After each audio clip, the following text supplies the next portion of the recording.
Online class में आप सभी छात्र छात्राओं का स्वागत है।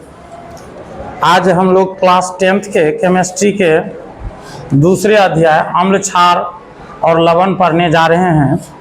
इससे पूर्व के क्लास में हम लोग अम्ल के भौतिक गुण एवं रासायनिक गुण के बारे में चर्चा किए थे।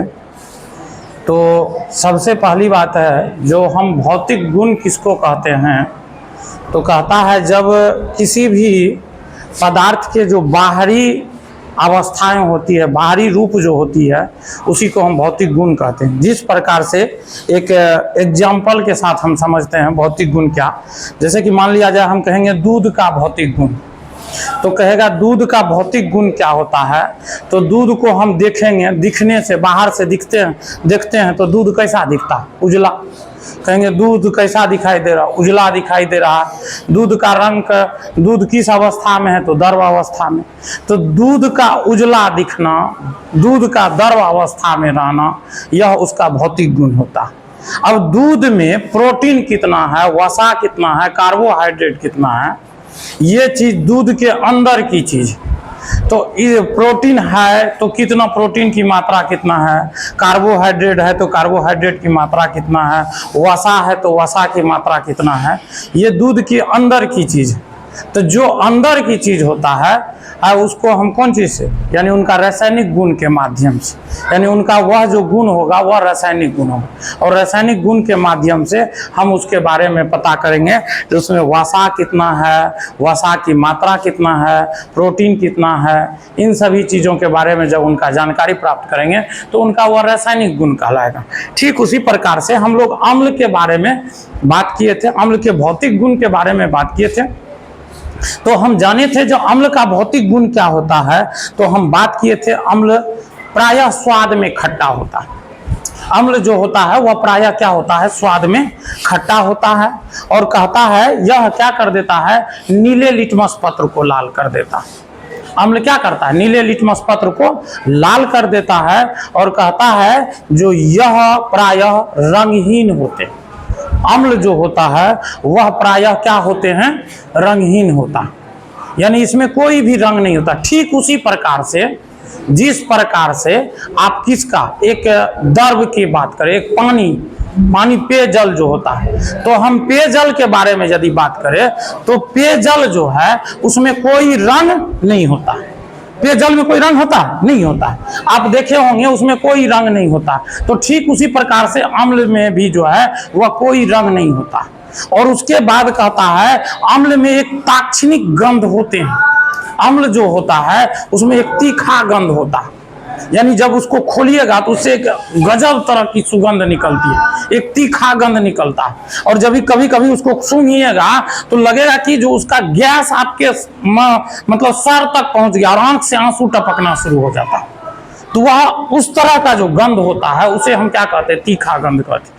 तो अम्ल के भौतिक गुण पे हम लोग कल के क्लास में चर्चा कर लिए थे। और आज हम लोग जानेंगे अम्ल के रासायनिक गुण। नहीं, हम लोग आज बात करेंगे अम्ल के रासायनिक गुण के बारे में। तो हम लोग चलिए बच्चों बोर्ड पे ध्यान दीजिएगा। अम्ल के रासायनिक गुण कहता है जो धातु के साथ अभिक्रिया, अम्ल को हम क्या करते हैं, किसी धातु के साथ अभिक्रिया करवाते हैं। जो अम्ल है, कोई भी अम्ल हो, तो कोई भी अम्ल हो तो वह अम्ल को हम धातु के साथ क्या करते हैं, अभिक्रिया करवाते हैं। कहता है अधिकांश धातु तनु अम्ल के साथ अभिक्रिया करके हाइड्रोजन गैस मुक्त करती है।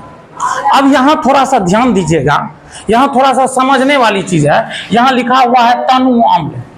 अब प्रश्न आपके मन में उठता होगा जो सर तनु अम्ल क्या होता, तनु अम्ल हम किसको कहते। तो देखिए सिंपल सी बात में जानिए, सिंपल से शब्दों में इसको जानना है। जो तनु अम्ल हम किसको कहते हैं, तो जिस अम्ल में जल की मात्रा अधिक होगी वैसे अम्ल को कौन अम्ल कहेंगे, तनु अम्ल कहेंगे। कौन सा अम्ल कहेंगे, तनु अम्ल। और जिस अम्ल में जल की मात्रा कम होगी उसे हम परवल अम्ल कहेंगे। कौन सा अम्ल कहेंगे, परवल अम्ल। तो यहां कहता है अधिकांश धातु अधिकांश धातु क्या करता है, तनु अम्ल के साथ, जो मतलब अधिक से अधिक धातु जो होते हैं वह परवल अम्ल के साथ नहीं, तनु अम्ल के साथ, तनु अम्ल के साथ अभिक्रिया करके हाइड्रोजन गैस मुक्त करती है। तो तनु अम्ल के साथ क्या करती है, अभिक्रिया करती है, और अभिक्रिया करने के बाद वह क्या चीज बनाता है, हाइड्रोजन गैस मुक्त करती है। कहता है साथ ही संगत धातु के लवण का निर्माण करता है। संगत धातु, अब यहां फिर एक सोच, यहां थोड़ा सा लॉजिक है इस बात में, इसको थोड़ा सा समझना जरूरी है। संगत, तो संगत मतलब होता है जो जिसके साथ, जिस धातु के साथ अभिक्रिया कर, जिसके साथ गए। जैसे कि कभी कभी आप लोग घूमने जाते हैं तो कहते हैं किसके साथ गया था, तोरा संग में के हो, मैथिली भाषा में हम लोग बोलते हैं। तो वही हुआ उसके संगत, यानी एक दूसरे के साथ संगत जो किया, उसके साथ कौन धातु, यानी अम्ल है लेकिन उस अम्ल से कौन धातु अभिक्रिया किया, तो जो धातु अभिक्रिया किया उसी धातु के साथ मिल करके वह क्या करेगा, लवण का निर्माण करेगा। तो उसी को हम क्या कहेंगे, संगत धातु। नहीं समझ में आया ना, तो वही कहता है साथ ही संगत धातु के लवण बनाती है, यानी जिस धातु के संगत धातु के वह क्या करता है, लवण का निर्माण करता है। अब चलिए एक छोटा सा एग्जांपल के साथ हम समझने का प्रयास करते हैं। कहता है Na क्या है, सोडियम। नहीं, आप तो Na के बारे में जब आप 9th क्लास में भी इसके बारे में पढ़े होंगे, तत्वों का जब हम लोग वहां बात किए थे, तो तत्व जब पढ़े थे तो हम बात किए थे, तत्व का संकेत वहां पढ़े थे। तो यानी तो सोडियम का हम पूरा नाम ने उसका, यानी कि किसी भी तत्व के पूर्ण नाम के बदले जिन संक्षिप्त अक्षरों का प्रयोग किया जाता है उसे हम क्या कहते हैं, तत्वों का संकेत कहते हैं। तो वहां कहता है, यहाँ क्या है, Na एक धातु है, और इस HCl हम लोग कल हम के क्लास में हम लोग बात किए थे किस पर, तो कुछ अम्ल और कुछ अम्ल और कुछ क्षार, यानी कुछ महत्वपूर्ण अम्ल और क्षार के रासायनिक नाम एवं रासायनिक सूत्र लिखाए थे। हम उम्मीद करते हैं आप लोग जरूर याद किए होंगे। यदि नहीं किए हैं कुछ बच्चे, तो आपसे रिक्वेस्ट है उसको जरूर याद कीजिएगा, वह बहुत ही महत्वपूर्ण चीज है। क्योंकि जब तक आप वह याद नहीं कीजिएगा, इस चैप्टर के अंतर्गत ऐसे कई वह सूत्र और वह रासायनिक वह सूत्र के पर चर्चा होगी, सूत्र का वहां लिखा होगा, और जब तक आप वह सूत्र को रासायनिक नाम और रासायनिक सूत्र याद नहीं कीजिएगा, तब तक आपको फिर आगे चल के क्या होगी, दिक्कत होगी, परेशानी होगी, कठिनाइयां होगी। इसलिए आप सभी बच्चों से ये आग्रह है, जो वहां 17 गो सूत्र लिखाया गया था, नहीं, सभी छात्र छात्राओं से ये चीज बार बार रिक्वेस्ट किया जाता है, आप लोग उसको जरूर याद कर लीजिएगा। यदि याद कर लीजिएगा तो फिर आपको आगे दिक्कत नहीं होगी। तो वहां देखिए, हम याद कीजिए, जब हम लिखाए थे परवल अम्ल, तो परवल अम्ल में लिखाए थे हाइड्रोक्लोरिक अम्ल, जिसका रासायनिक सूत्र लिखे थे हम HCl, नहीं लिखाए थे, तो हाइड्रोक्लोरिक अम्ल HCl। तो यहां देखिए, यह क्या है, धातु है, यह क्या है, अम्ल है। तो यहां अभिक्रिया किसके साथ कर रहा है, धातु अभिक्रिया कर रहा, किससे, अम्ल से। तो यहां कहता है धातु, सोडियम एक धातु है, हाइड्रोक्लोरिक एक अम्ल है। जब ये दोनों अभिक्रिया करता है तो कहता है अभिक्रिया करके क्या बनाएगा, संगत धातु के लवण। अब देखिए, संगत धातु के लवण NaCl, सोडियम क्लोराइड। Na क्या है, धातु है, Cl क्लोराइड, दोनों NaCl, ये संगत धातु के क्या बना दिए, लवण का निर्माण कर दिया, नहीं किया। तो यही कह रहा है, यानी कि इसमें लवण बना है, तो कौन धातु से अभिक्रिया का था, तो सोडियम से। तो इसमें लवण में कौन आया, सोडियम भी आया, नहीं आया। तो वही कहता है संगत धातु के लवण और हाइड्रोजन गैस क्या होती है, कहता है मुक्त होता है। यहां दीजिए, ध्यान दीजिए, तो कहता है इसके साथ साथ आपको हाइड्रोजन गैस भी मुक्त हो रही है। आप याद कीजिए, जब हम रासायनिक अभिक्रिया एवं समीकरण पढ़े थे, तो उसमें हम लोग कुछ रासायनिक समीकरण जो लिखे थे, तो उनके कुछ शर्तों को लिखे थे। जो कुछ रासायनिक समीकरण जब लिखा जाता था तो उसमें कुछ शर्तें होती थी, जिससे क्या होता था, रासायनिक समीकरण को और ज्यादा उपयोगी बनाया था। ऑलरेडी रासायनिक समीकरण उपयोगी है ही, लेकिन रासायनिक समीकरण को और अत्यधिक उपयोगी बनाने के लिए हम लोग क्या करते थे, उसके कुछ शर्तें, कंडीशन लिखते थे। नहीं, रासायनिक समीकरण के क्या करता था, जो वह यौगिक जो होता था या तत्व होता था, तो तत्व के जो है वह किस साइड, राइट साइड में या एरो के ऊपर या नीचे कुछ लिख करके हम क्या करते थे, उसको और अत्यधिक उपयोगी बनाते थे। तो यहां देखिए, हम याद कीजिएगा, जब हम वहां लिखाए थे, जब किसी रासायनिक अभिक्रिया में क्या होता है, गैस का उत्सर्जन होता है, यानी गैस का निकास होता है, यानी गैस निकलते हैं। तो जब किसी रासायनिक अभिक्रिया में कोई गैस निकलता था तो नीचे से ऊपर की ओर क्या करते थे, तीर का चिन्ह लगा देते थे, नहीं लगा देते थे। जब किसी रासायनिक अभिक्रिया में क्या होता था, कोनो गैस निकल रहा तो तीर का चिन्ह नीचे से ऊपर की ओर लगा दिया जाता था। और जब रासायनिक अभिक्रिया में कुछ गैस ले रहे हैं तो लेगा तो कहां, नीचे से ऊपर की ओर, नीचे से ऊपर से नीचे की ओर क्या कर दिया जाता था, तीर का चिन्ह लगा दिया जाता था। तो देखिए यहां क्या हो रहा है, गैस मुक्त हो रहा है ना, निकल रहा है ना। तो हम क्या किया, हाइड्रोजन के राइट साइड में हम तीर क्या किए, ऊपर की ओर लगा दिए। तो इससे यह स्पष्ट होता है, इस अभिक्रिया में लवण तो बन ही रहा है, साथ ही साथ हाइड्रोजन गैस भी क्या हो रही है, मुक्त हो रही। समझ में आ गया, कोई दिक्कत? चलिए आगे बढ़ जाए। चलिए दूसरा पॉइंट में देखिए, कहता है क्षारक के साथ अभिक्रिया। तो हम ये चीज जानते हैं, अम्ल जो है वह क्षार, अम्ल क्षार जब अभिक्रिया करता है तो वह एक उदासीन बना देता, ना ही उसमें अम्लीय वाला गुण रहता है और ना ही क्षारीय वाला गुण होता है, क्योंकि दोनों एक दूसरे से भिन्न है। दोनों क्या है, एक दूसरे से भिन्न है। अब देखिए अम्ल क्या करता है, नीले लिटमस पत्र को लाल कर देता है। अम्ल क्या करता है, नीले लिटमस पत्र को लाल कर देता है, जबकि यह लाल लिटमस पत्र को नीला कर देता। तो दोनों का, जो दोनों की बात करें तो दोनों का गुण एक दूसरे से क्या भिन्न है। जब दोनों का गुण एक दूसरे से भिन्न है तो जब दोनों अभिक्रिया करेगा तो अभिक्रिया करके क्या कर लेगा, ना तो वह अम्ल रह पाएगा न ही वह क्षार रह पाएगा, दोनों के प्रभाव को नष्ट कर देगा, नहीं कर देगा। चलिए देखिए परिभाषा से हम लोग समझते हैं। अब देखिए कहता है, अम्ल की अभिक्रिया क्षारक से करवाने पर दोनों एक दूसरे के प्रभाव को क्या कर देता है, समाप्त कर देता है। तो जब अम्ल की अभिक्रिया क्षारक से करवाई जाती है तो क्षारक से करवाने के बाद वह क्या करता है, दोनों एक दूसरे के प्रभाव को समाप्त कर देता, खत्म कर देता। समझ रहा है ना। तो दोनों क्या करता है, एक दूसरे के प्रभाव को समाप्त कर देता।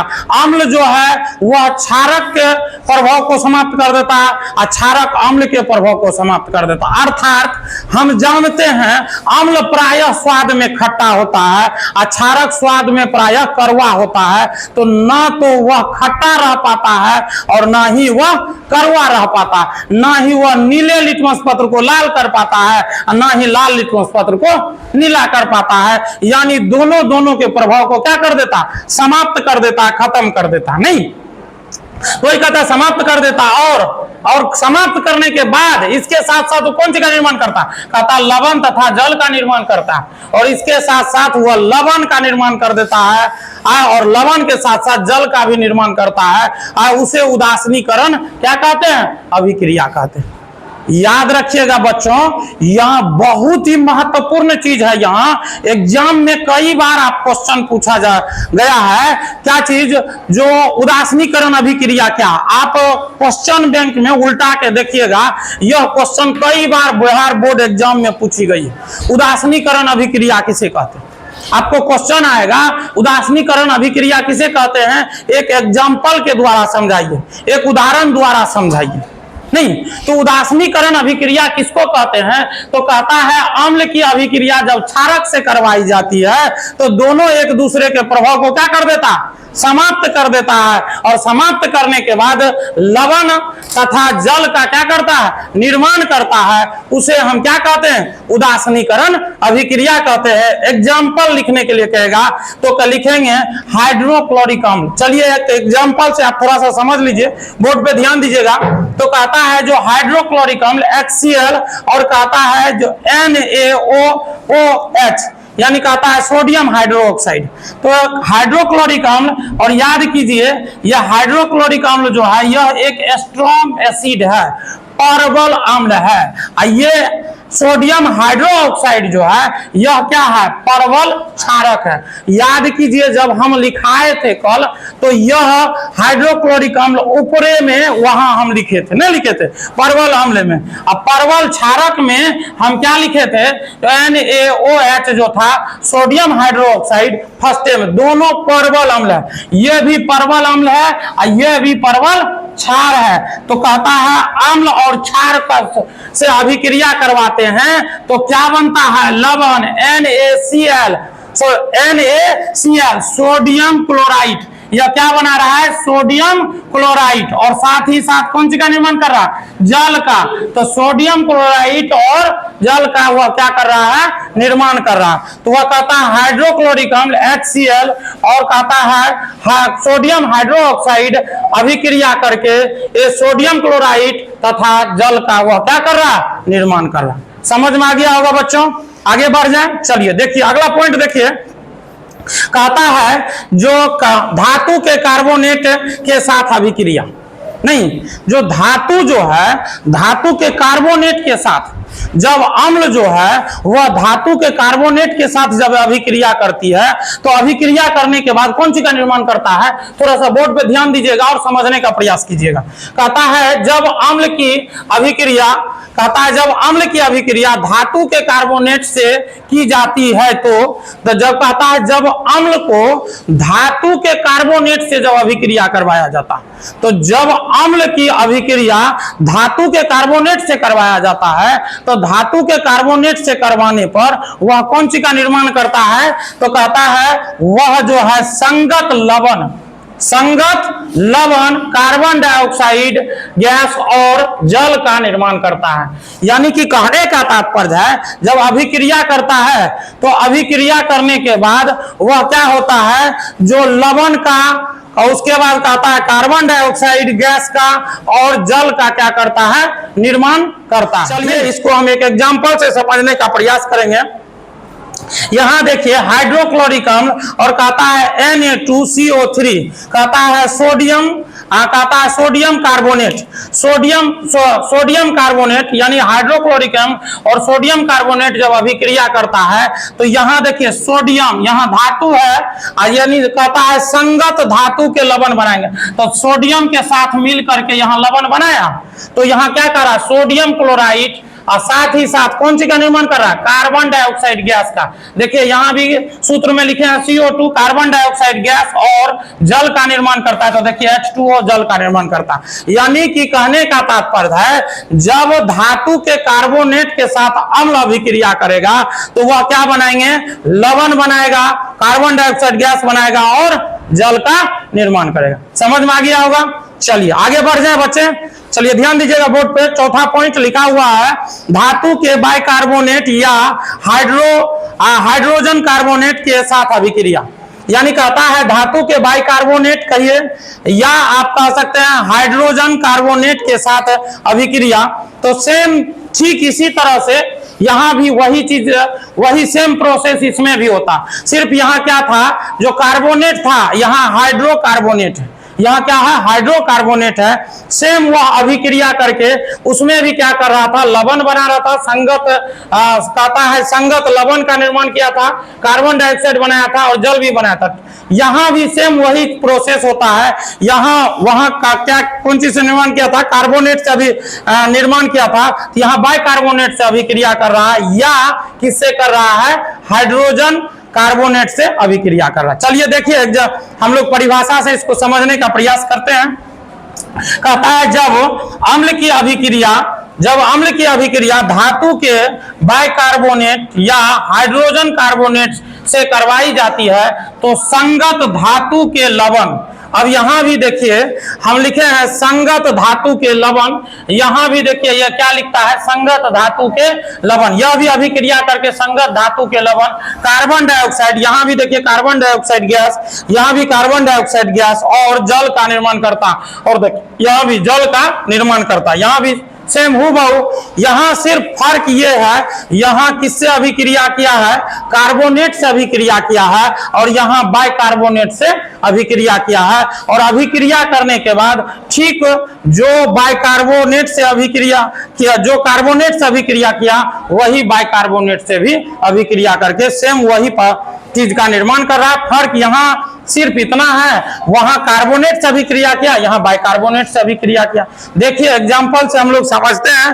कहता है जो HCl हाइड्रोक्लोरिक अम्ल NaHCO3, कहता है सोडियम हाइड्रोकार्बोनेट, सोडियम हाइड्रोकार्बोनेट, यानी कह रहा है यहाँ हाइड्रोक्लोरिक अम्ल सोडियम हाइड्रोकार्बोनेट के साथ अभिक्रिया किया तो संगत तत्व, संगत लवण NaCl। अब यहाँ देखिए Na जो है ये क्या है, धातु है, और ये धातु संगत धातु के लवण, यानी यहाँ देखिए संगत धातु का लवण बना रहे हैं NaCl, sodium chloride plus carbon dioxide का निर्माण कर रहा है, प्लस H2O जल का निर्माण कर रहा है। नहीं समझ में आ गया होगा बच्चों, आगे बढ़ जाए। अगला पॉइंट देखिए, कहता है धात्विक ऑक्साइड के साथ अभिक्रिया, यानी धात्विक ऑक्साइड जो होता है, जब कोई धातु के साथ धात्विक ऑक्साइड होता है तो धात्विक ऑक्साइड का क्या करता है, धात्विक ऑक्साइड के साथ अभिक्रिया करती है। तो धात्विक ऑक्साइड के साथ अभिक्रिया करने के बाद किसका निर्माण करता है, थोड़ा सा हम लोग यहाँ बोर्ड पे ध्यान दीजिएगा, समझिएगा। कहता है जो अम्ल की अभिक्रिया धात्विक ऑक्साइड से करवाने पर, जब अम्ल की अभिक्रिया धात्विक ऑक्साइड से करवाने पर क्या करता, कौन चीज का निर्माण करता है, जल का निर्माण करता है। और कहता है जो लवण तथा लवण और जल का निर्माण करता है। नहीं तो देखिए कहता है अम्ल की अभिक्रिया धात्विक ऑक्साइड से करवाने पर, जब लवण, कहता है अम्ल की अभिक्रिया जो है धात्विक ऑक्साइड से करवाया जाता है, अम्ल को हम कौन चीज से अभिक्रिया करवाते हैं, किससे, धात्विक ऑक्साइड से, तो करवाने पर वह क्या करता है, लवण और जल का निर्माण करता है, लवण का और जल का वह क्या करता है, निर्माण करता है। जैसे कि देखिए CaO, नहीं कहता है CaO प्लस HCl अभिक्रिया करके क्या बनाता है, calcium chloride, calcium chloride plus H2O यानी जल का निर्माण करता है। समझ में आ गया। आज हम लोग जो है वह अम्ल के भौतिक गुण के बारे में चर्चा किए हैं, और हम उम्मीद करते हैं सभी छात्र छात्राओं को समझ में आ गया होगा। यदि किसी को किसी भी तरह की दिक्कत हो समझने में तो आप हमें कमेंट कर सकते हैं, या मेरे व्हाट्सएप पर मैसेज भी भेज सकते हैं। और रही बात ऑफलाइन में जो हमारे यहाँ जो बच्चे छात्र छात्राएं पढ़ रहे हैं, उनको भी किसी भी तरह की दिक्कत हो, समझने में किसी परेशानी हो, कोई ऐसा चीज समझ में नहीं आया तो आप फिर से हमें पूछ सकते हैं, हम आपको बताएंगे। और जहां तक रही तो हम आप लोगों से रिक्वेस्ट करते हैं, जो भी आपको पढ़ाई हो रहा है उसे आप सिलसिलेवार पढ़ें, यानी क्रमबद्ध तरीके से पढ़ते जाएं। चाहे वह ऑफलाइन के माध्यम से पढ़ रहे हैं या ऑनलाइन के माध्यम से पढ़ रहे हैं, वह जो ऑफलाइन के माध्यम से पढ़ रहे हैं वह कंटिन्यूटी बना के रखिए। आप प्रत्येक रोज क्लास आइए, और जो ऑनलाइन के माध्यम से जो बच्चे पढ़ रहे हैं वह आप प्रत्येक वीडियो को सिलसिलेवार देखिए, यानी पहला वीडियो देखिए, फिर दूसरा वीडियो देखिए, तीसरा, चौथा, पांचवा, जिस तरह से वीडियो बना के डाला गया हर वीडियो को देखिए, तब आपको समझ में ज्यादा आएगा। यदि आप कोई भी 1 नंबर का वीडियो देखे फिर 4 नंबर का वीडियो देखेगा तो फिर समझ में नहीं आएगा, क्योंकि हर जो आप पढ़ रहे हैं ना तो सबका संबंध एक दूसरे से जुड़ा। अभी हम जो आपको पढ़ाए हैं इसमें देखिए जो कुछ ऐसा चीज है, जैसे कि मान लिया जाए अभी हम आपको बताए थे जो हाइड्रोक्लोरिक अम्ल है, तो यह हाइड्रोक्लोरिक अम्ल का पहले हम आपको रासायनिक सूत्र लिखाए थे, रासायनिक नाम लिखाए थे, ये तब आपको हाइड्रोक्लोरिक अम्ल यहाँ समझ में आएगा। आज डायरेक्ट आप इस क्लास में आइएगा तो वो समझ में नहीं आएगा। समझ गया?